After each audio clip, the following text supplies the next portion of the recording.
Everyone, कैसे हैं आप सब। उम्मीद करते हैं आप सब ठीक होंगे। तो स्वागत है आपका अपने प्राहल मैम की क्लास में। आज मैं फिर लेकर आ गई हूँ आरआरबी ग्रुप डी 2026।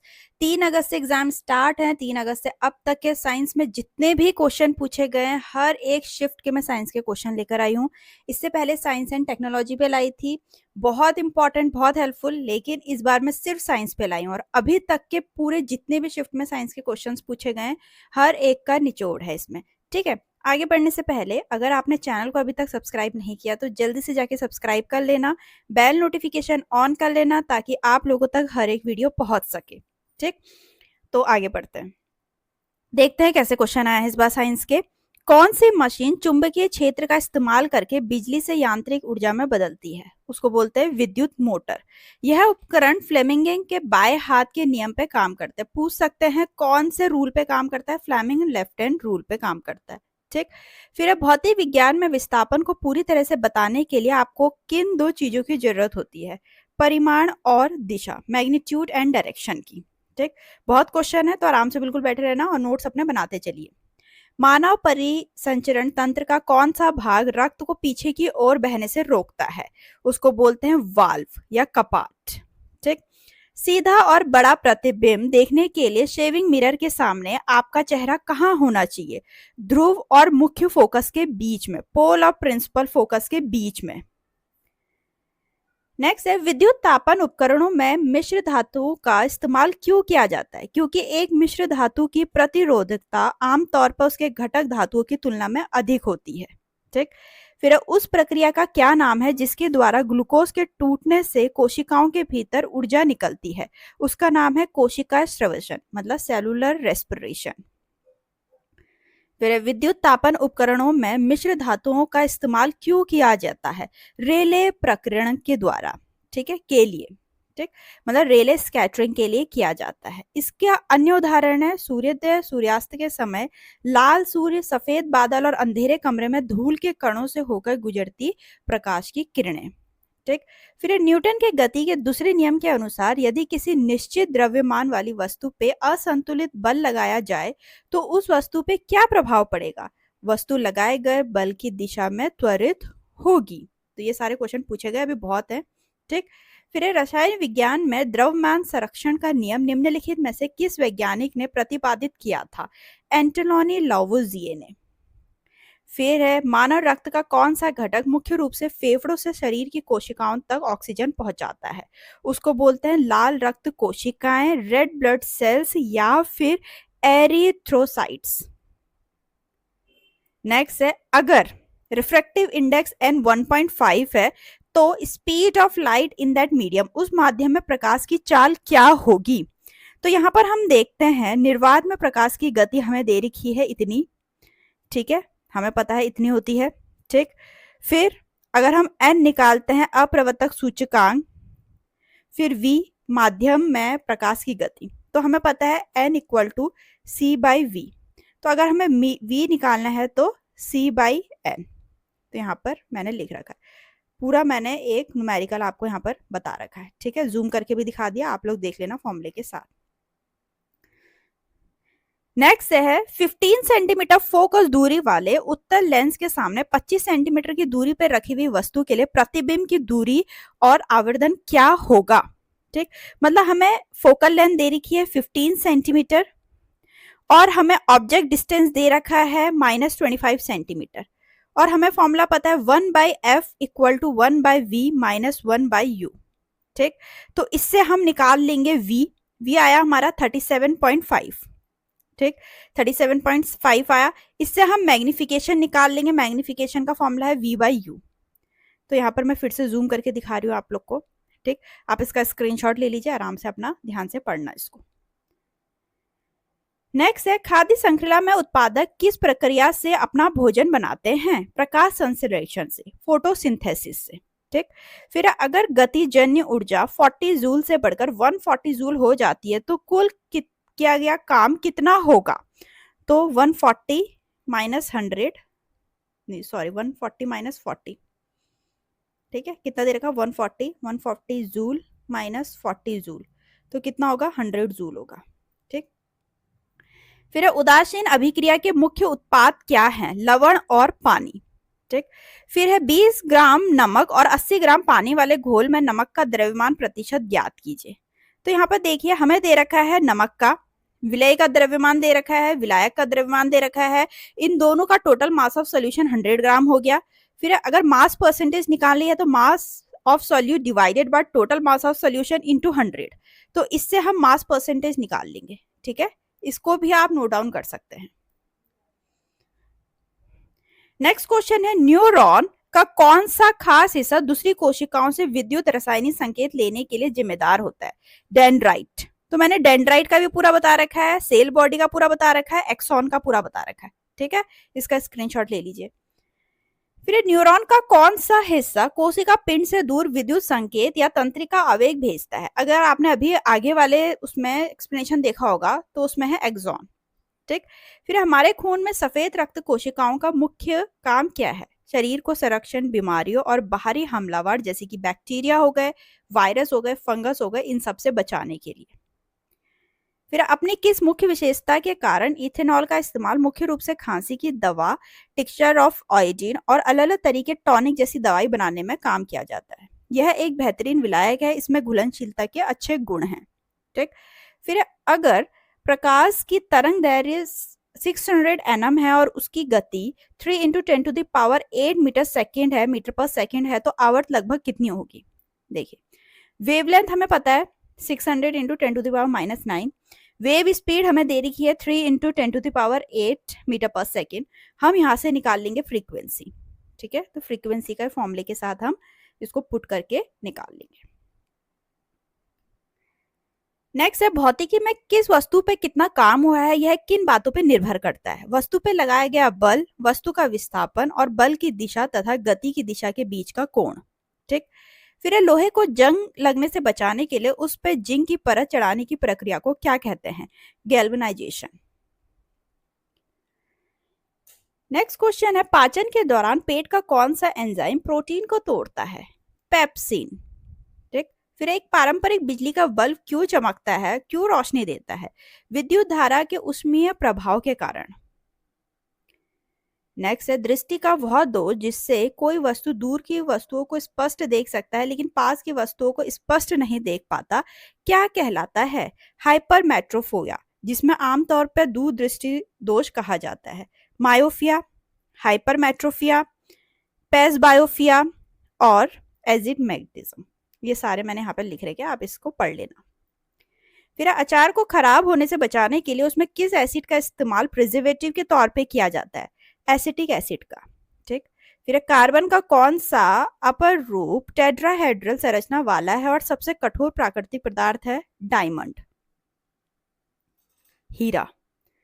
फिर एक समान वृत्तीय गति के दौरान चाल और वेग के बारे में क्या सच है? इसकी चाल स्थिर रहती है लेकिन इसका वेग लगातार बदलता रहता है। ठीक। सोने और लेड का रासायनिक प्रतीक क्या है? सोने का है Au और लेड का है Pb। ठीक है, Au एंड Pb। फिर किन पदार्थों की कमी से वसा का पाचन प्रभावित होता है? लाइपेज और पित्त रस की वजह से। ठीक है। फिर है धातु से अशुद्धियां हटाकर उच्च शुद्धता प्राप्त करने की प्रक्रिया को क्या कहा जाता है? परिष्करण, रिफाइनिंग। नेक्स्ट है रासायनिक तत्वों के संदर्भ में आवर्त सारणी में धातुओं और अधातुओं के बीच की कड़ी किसे कहा जाता है और उसकी मुख्य विशेषता क्या है? उपधातु, मेटेलॉइड्स कहा जाता है। ठीक।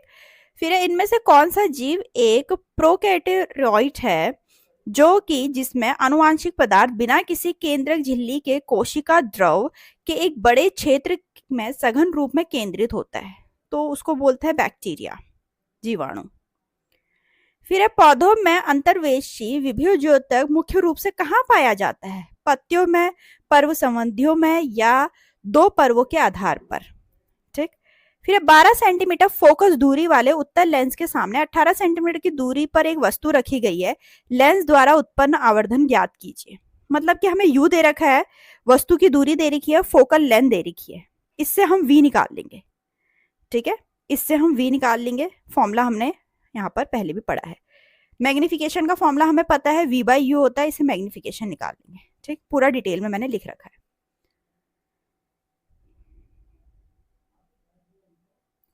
नेक्स्ट है 4000 केजी द्रव्यमान वाली एक वस्तु 2 मीटर बाय एस स्क्वायर के त्वरण से गति करती है, उस पर लगने वाला बल क्या है? तो F equal to M into A. M हमें दे रखा है, ए हमें दे रखा है एक्सेलरेशन, हम फोर्स निकाल लेंगे। ठीक है, फोर्स हो गया 8000 न्यूटन। फिर जाइलम में पानी की ऊपर की ओर खिंचाव मुख्य रूप से किसके कारण होता है? ट्रांसपिरेशन पुल के कारण होता है, वाष्पोत्सर्जन खिंचाव के कारण। फिर नेक्स्ट क्वेश्चन है पुली या लीवर जैसे साधारण मशीन का इस्तेमाल करके किसी भार को हिलाने के लिए किसी व्यक्ति या बाहरी मशीनरी द्वारा लगाए गए इनपुट बल को क्या कहा जाता है? बल या प्रयास। ठीक। फिर जब किसी वस्तु का अवतल दर्पण के फोकस बिंदु और वक्रता केंद्र के बीच रखा जाता है तो बनने वाले प्रतिबिंब की विशेषताओं, स्थिति और आकार का वर्णन कीजिए। यह वास्तविक और उल्टा होगा, आकार बड़ा होगा और स्थिति वक्रता केंद्र के आगे बनेगी। ठीक। So the next question is किस प्रकार के रासायनिक संकेतक अम्लीय और क्षारीय पदार्थों को उनकी गंध में स्पष्ट परिवर्तन के माध्यम से अलग अलग पहचानते हैं? उनकी गंध सूचक के हिसाब से। ठीक है, ऑल फैक्टरी इंडिकेटर के हिसाब से। आगे बढ़ने से पहले एक और बात, अगर आपको इस वीडियो की एक और पार्ट चाहिए तो मुझे पार्ट 2 करके कमेंट करना, मैं पार्ट 2 भी लाऊंगी इसका। उसमें भी सारे क्वेश्चन इंक्लूड करेंगे जो अभी तक के शिफ्ट में पूछे गए साइंस के क्वेश्चन है, क्योंकि साइंस एक ऐसा टॉपिक है या फिर ऐसा सब्जेक्ट है जो बहुत पूछा जाता है आरआरबी एग्जाम्स में। ठीक है, तो आगे बढ़ते हैं। प्रकाश के प्रवर्तन के दौरान आपतित किरण, अपरिवर्तित किरण और आपतन बिंदु पर अभिलंब तीनों एक ही तल में स्थित होते हैं। यह परिभाषा प्राकृतिकी के किस नियम को दर्शाती है? यह प्रकाश के अपरिवर्तन का पहला नियम है, first law of refraction of light का। फिर है जब सफेद रोशनी का विश्लेषण होता है तो क्या होता है? सफेद रोशनी अपने 7 रंगों में बढ़ जाती है। ठीक। फिर पेड़ के तने की मोटाई में वृद्धि के लिए कौन सा ऊतक जिम्मेदार होता है? लेटरल मेरिस्टेम, जिसको कैम्बियम भी बोलते हैं। फिर अवतल दर्पण में जब वक्रता केंद्र के बीच रखी किसी वस्तु को मुख्य अक्ष के अनुदिश वक्रता केंद्र की ओर ले जाया जाता है तो प्रतिबिंब पे क्या प्रभाव पड़ता है? प्रतिबिंब वास्तविक, उल्टी और वस्तु से छोटी होती है। फिर अशुद्धियों से आयरन ऑक्साइड अयस्कों को सांद्रित या अलग करने के लिए मुख्य रूप से किस विधि का उपयोग किया जाता है? चुंबकीय पृथक्करण का, मैग्नेटिक सेपरेशन का। नेक्स्ट है भोजन के ऑक्सीकरण के बाद जानवरों को मुख्य रूप से किस रूप में ऊर्जा मिलती है जिसे कोशिकाओं की ऊर्जा मुद्रा भी कहा जाता है? तो वो होता है एडोसिन ट्राइफॉस्फेट, एटीपी जिसको बोलते हैं। ठीक। फिर सोडा एसिड अग्निशामक यंत्रों में बेकिंग सोडा का उपयोग करने का मुख्य कारण क्या है? कार्बन डाइऑक्साइड गैस बनाने के लिए, जो ऑक्सीजन की सप्लाई रोक देती है और आग बुझा देती है। फिर उत्तम लेंस में वस्तु की स्थिति के अनुसार प्रतिबिंब का साइज कैसे बदलता है? जैसे जैसे वस्तु अनंत से पास आती है प्रतिबिंब का आकार लगातार बढ़ता जाता है। नेक्स्ट है प्रिज्म में कौन सा रंग सबसे ज्यादा सबसे कम विचलन दिखता है? बैगनी रंग में विचलन सबसे ज्यादा होता है जबकि लाल रंग में सबसे कम। नेक्स्ट है इनमें से कौन सा पादप उत्तक तनों के यांत्रिक सहारा और मजबूती प्रदान करता है? तो उसका नाम है द्रोणोतक। ठीक। फिर है जब फिलाफिथिलीन को किसी क्षार में मिलाया जाता है तो क्या होता है? उसका रंग पिंक हो जाता है। फिर वेग का एसआई मात्रक क्या है? वेलोसिटी की एसआई यूनिट क्या है? मीटर पर सेकंड। फिर हृदय का कौन सा हिस्सा फेफड़ों तक खून पंप करता है? दाहिना निलय, जिसको राइट वेंट्रिकल कहते हैं। तो right atrium, left atrium, right ventricle, left ventricle. यहाँ लेफ्ट राइट वेंट्रिकल का पूछा गया था आपसे, लेफ्ट वेंट्रिकल, लेफ्ट ऑट्रियम या राइट ऑट्रियम का पूछा जा सकता है, इसलिए मैं सबका लेकर आई हूँ। नेक्स्ट है जब तेल और पानी को आपस में मिलाया जाता है तो किस प्रकार का मिश्रण बनता है? हेट्रोजीनियस मिक्सचर बनता है, जिसको इमल्सन बोलते हैं। नेक्स्ट है अगर कोई वस्तु 1.5 घंटे में 30 सेंटीमीटर की दूरी तय करती है तो उसकी औसत चाल क्या होगी? एवरेज स्पीड पूछ रखी है तो average speed equal to distance upon time. Distance हमें दे रखा है 30, टाइम हमें दे रखा है 1.5, तो स्पीड निकल जाएगी 20 सेंटीमीटर पर आवर। ठीक है, यहाँ पर मैंने लिख रखा है पूरा। नेक्स्ट है फ्लेमिंग के दाहिने हाथ के नियम का उपयोग करके प्रेरित धारा की दिशा ज्ञात कीजिए जब कोई चालक उत्तर की ओर निर्देशित चुंबकीय क्षेत्र में पूर्व की ओर गति करता है तो वर्टिकली डाउनवर्ड होता है। नेक्स्ट है पौधे का कौन सा भाग मिट्टी से पानी और खनिज लवणों को सोखने का काम करता है? रूट्स, जड़। कौन सी संरचना एक कोशिकीय जीव पैरामीजियम को चलने और भोजन पकड़ने में मदद करती है? सीलिया। नेक्स्ट है किसी परमाणु के नाभिक में प्रोटॉन और न्यूट्रॉन के योग को क्या कहा जाता है? द्रव्यमान संख्या, मास नंबर कहा जाता है। नेक्स्ट है मानव शरीर में न्यूरॉन्स के माध्यम से प्रसारित होने वाले विद्युत संकेतों को क्या कहा जाता है? तंत्रिका आवेग कहा जाता है। अभी और क्वेश्चन है। आगे बढ़ने से पहले अगर आपने टेलीग्राम चैनल को नहीं ज्वाइन किया तो जल्दी से जाके ज्वाइन कर लीजिए क्योंकि उसमें पीडीएफ मिलती है हर एक वीडियो की और इंपॉर्टेंट अपडेट्स भी मिलती हैं। नेक्स्ट है 30 सेकेंड तक 85 वॉट बिजली का इस्तेमाल करने वाले किसी इलेक्ट्रिक उपकरण द्वारा किया गया कुल काम कितना होगा? Work equal to power into time. ठीक है, पावर हमें 85 वॉट दे रखी है, टाइम हमें 30 सेकंड दे रखा है तो 2550 जूल हमारा वर्क एनर्जी निकल गया।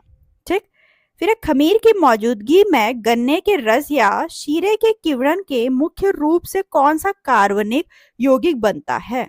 तो बनता है एथेनॉल। नेक्स्ट है एक समान वृत्तीय गति के बारे में इनमें से कौन सा कथन सही है? जो भी कथन दिया होगा, लेकिन आंसर यह है कि वस्तु की चाल स्थिर रहती है लेकिन दिशा बदलने के कारण वेग लगातार बदलता रहता है।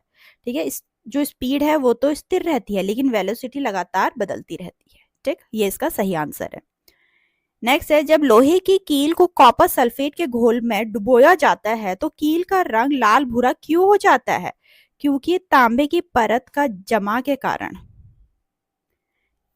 So the next question is पानी में डूबी हुई कील या पानी से भरे बर्तन का तला थोड़ा ऊपर उठा हुआ दिखाई देता है, यह किस प्रकाशीय घटना के कारण होता है?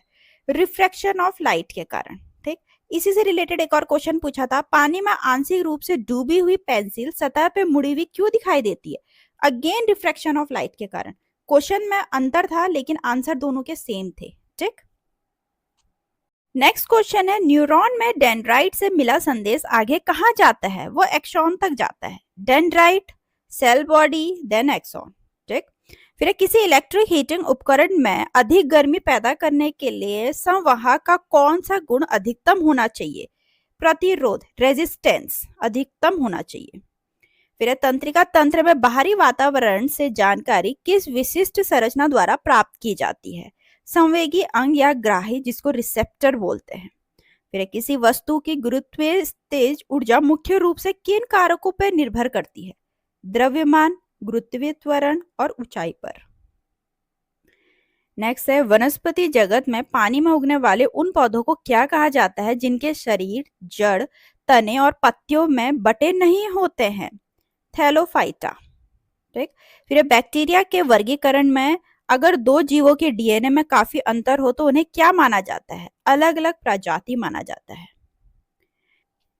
नेक्स्ट क्वेश्चन है न्यूटन के गति के दूसरे नियम के अनुसार किसी वस्तु के संवेग में परिवर्तन की दर किस पे निर्भर करती है? अप्लाइड फोर्स पे। ठीक है, ये क्वेश्चन गलत है, आगे बढ़ते हैं। फिर अगर 30 केजी द्रव्यमान की कोई वस्तु 5 मीटर पर सेकंड के वेग से चल रही है तो उसकी गतिज ऊर्जा क्या होगी? तो अगेन यहाँ पर हम देखेंगे, हमें वस्तु का द्रव्यमान दे रखा है, वस्तु का वेग दे रखा है, काइनेटिक एनर्जी निकालनी है, half m into V square से हम काइनेटिक एनर्जी निकाल लेंगे। ठीक है, जो आएगा 375 जूल। फिर मासिक धर्म चक्र को नियंत्रित और नियमित करने के लिए मुख्य रूप से कौन सी ग्रंथियां हार्मोन को स्राव करती हैं? प्यूटेटरी ग्लैंड या अंडाशय। फिर किसी परमाणु के नाभिक में प्रोटॉन और न्यूट्रॉन के योग को क्या कहा जाता है? Carbon dioxide. फिर त्रिकोणीय कांच के प्रिज्म के दो पार्श्व फलकों के बीच के कोण को क्या कहते हैं? प्रिज्म कोण।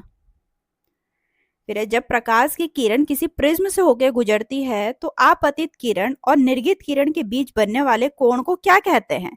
विचलन कोण। नेक्स्ट है पादप कोशिका और जंतु कोशिका के बीच मुख्य अंतर निम्नलिखित में से किसकी उपस्थिति के कारण होता है? कोशिका भित्ति के कारण। फिर अग्र मस्तिष्क का मुख्य कार्य क्या होता है? सोचने, समझने, संवेदी सूचनाओं को संसाधित करने का काम आता है। नेक्स्ट है हीरे और ग्रेफाइट के बीच मुख्य अंतर क्या है? हीरा दुनिया का सबसे कठोर, पारदर्शी, विद्युत का कुचालक होता है, जबकि ग्रेफाइट मुलायम, चिकना, काले रंग का और विद्युत का सुचालक होता है। ठीक, यहाँ तक के क्वेश्चन थे। अभी तक के शिफ्ट में जितने पूछे गए उसका पूरा निचोड़ लाई हूँ। मुझे पार्ट 2 कमेंट करना, अगर आपको इसका पार्ट 2 चाहिए होगा तो मैं उस पर भी वीडियो लाऊंगी। जितने भी क्वेश्चन पूछे गए होंगे साइंस का सारा निचोड़ पे हम बात करते हैं। वीडियो अच्छे लगे तो लाइक करना, हाइप करना, चैनल को सब्सक्राइब करना ना भूलें। मिलते हैं अपनी नेक्स्ट वीडियो में।